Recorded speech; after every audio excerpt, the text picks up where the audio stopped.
जो भी सोचना है अच्छा सोचना है, अपने लिए, सबके लिए जो ज्यादा अच्छा हो वही सोचना है। क्योंकि भोग 6 प्रकार से आपके पास निर्मित होता है। मनुष्य को 6 प्रकार से भोग भोगने होते हैं। आप ये मत सोचना हम किसी के साथ गलत करेंगे तो ही भोग बनेगा। मनसा वाचा कर्मणा, मन में भी कोई बात आई किसी के खिलाफ, आपका भोग तय हो गया। आपको तो पता भी नहीं कि कितने भोग आप रोज तैयार करते हो। सामने वाले को तो पता भी नहीं कि आप उसको नुकसान पहुंचाना चाहते हो, आप उसका नुकसान करना चाहते हो, सामने वाले को पता भी नहीं है। लेकिन आपको पता है कि ऐसा सोच रहे हैं, आपका भोग तय हो गया। उसको तो पता भी नहीं चला, अभी उसका तो कुछ नहीं हुआ। और फिर आपने विचार त्याग भी दिया कि छोड़ो हटाओ आगे देखा जाएगा, लेकिन आपका भोग तय हो गया। मात्र सोचने से,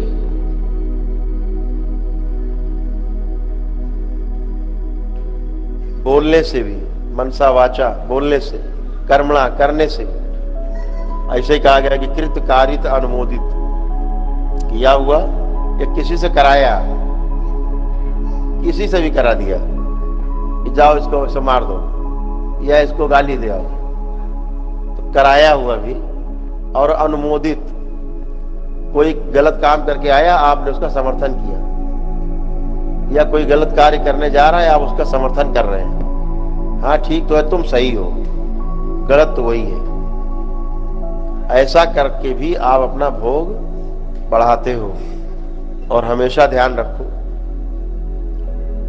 यही भोग है जो आपकी समस्याओं की जड़ में है, जो आपके कारण शरीर में रहते हैं, सारे कर्म भोग जिन्हें आपको भोगना ही पड़ता है। जैसे एक विचार आया कि इसको मारना है, तो अब बैठ के प्लानिंग होगी कि कैसे मारा जाए। ये सूक्ष्म शरीर में तय होगा, ये चीज आपके सूक्ष्म शरीर में तय होगी चित्त के सहयोग से। वहां चित्रण होता है, चित्त में और चिंतन 2 क्रियाएं हैं। तो वृत्ति में जहाँ विश्लेषण और तुलन है वहाँ, और मन में चयन आस्वादन, इसके अनुसार 6 क्रियाएं मिलके आप तय करते हैं कैसे करना है। ये सूक्ष्म शरीर में तय होता है, फिर स्थूल में दिखाई देने लगता है। एक दिन में 60 से 70 हजार लेकर के आपके अंदर थॉट्स आते हैं, जिनमें से कि 3/4 यानी 75% विचार आपके निगेटिव्स हैं। और ये चल रहे हैं, स्वतः चल ही रहा है। विचार कोई अंदर नहीं रहता, विचार बाहर से आने की एक व्यवस्था है।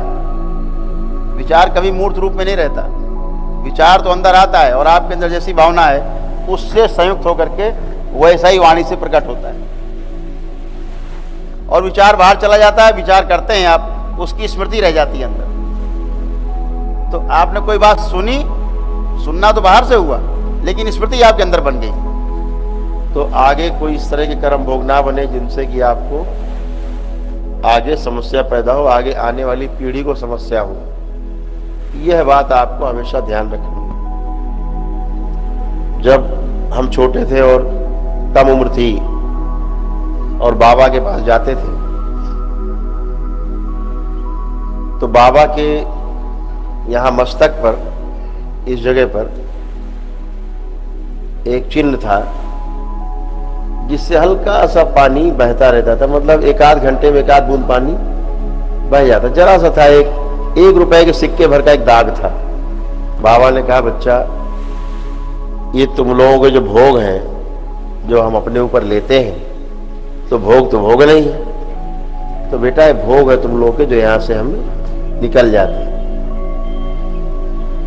अगर ये भोग अब नहीं भोगेंगे तो हमें दोबारा शरीर लेना पड़ेगा, फिर मनुष्य में जन्म लेना पड़ेगा, भोगने आना पड़ेगा।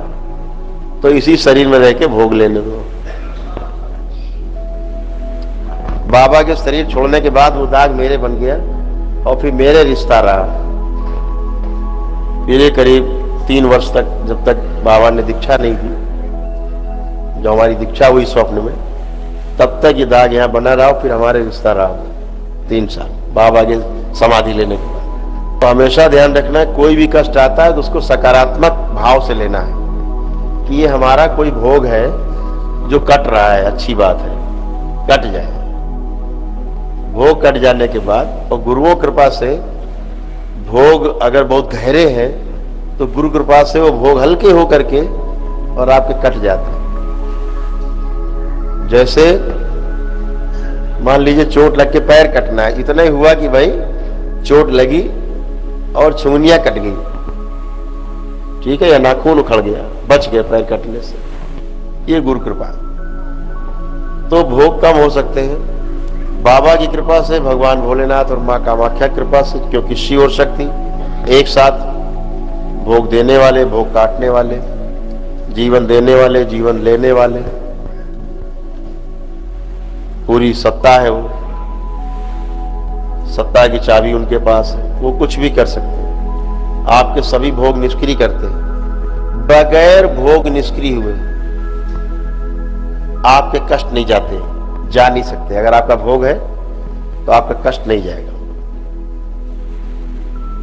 किसी सूरत में नहीं जाएगा। इस बात को मैंने बचपन में समझ लिया।